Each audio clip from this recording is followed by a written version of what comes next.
බැන්නත් අර උරන්ට අසුචි ගන්නත් නැහැ වගේ. ස්වාමීන් වහන්සේ මට මේක ඇත්තටම මුළු කොච්චර බැන්නත් මට ඒකට පුරුදු වෙලාමයි දැන්. නමුත් මෙයා කියන එක තමයි අපි කියන්නේ. අපිට කිසි ගානක් නැහැ. කොච්චර බැන්නත් අපි අපිට ඕන එකම තමයි කරන්නේ. දැන් අනිත් එක ස්වාමීන් වහන්සේ මේ පහුගිය දවස්වල අපි දකිනවා මේ SIM කාඩ් කඩනවා. හරිද? හෝ කාලා ඔන්ලයින් SIM කාඩ් කඩනවා. කඩන ෆොටෝ එක දානවා Facebook එකේ. අපි කැඩුවා කියන්නේ. කොච්චර දුර්වල. මෝඩ. මහා මරි මෝඩ. මෝඩ නේ මරි මෝඩ. දැන් ඔය මානසිකත්වයක් තියෙන සමහරවල් හාමුදුරනේ ඔය කතා කරන දැන් අපි ඔය සිරිපාදේ ප්‍රශ්නෙටනේ ඔය SIM කාඩ් කඩන්නේ.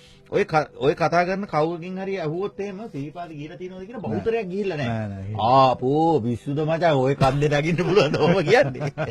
දැන් මම ඔකට සැතට ස්ටේටස් අප්ඩේට් එකකුත් දැම්ම ස්වාමීන් වහන්සේ මේ SIM කාඩ් කරලා හරියන්නේ නැහැ කියලා. මොකද ලස්සන වීඩියෝ එකක් කරලා තිබ්බා. එතන කට් දෙන්නේ ගිහිල්ලා. දැන් මොකක් හරි සිදුවීමක් වුණාම එක්ක එතනට ගිහිල්ලා හොයලා බලලා මොකද්ද වුනේ කියලා එහෙම නැතුව මේ අපේ සමාජයේ පුරුදු වෙලා තියෙන මේ අලුත්ම ට්‍රෙන්ඩ් එක තමයි ඔක්කොම බැනගෙන ගිහිල්ලා. අපි මේ සෝෂල් මීඩියා වීරයෝ ඉන්නේ අද. ඒ කියන්නේ Facebook වීරයෝ. Facebook එකේ විතර දැන් අපිට උනත් ඕන තරම් Facebook එකේ බලන නමුත් කවුරු කතා කරන්නේ නැහැ නේ මූණට.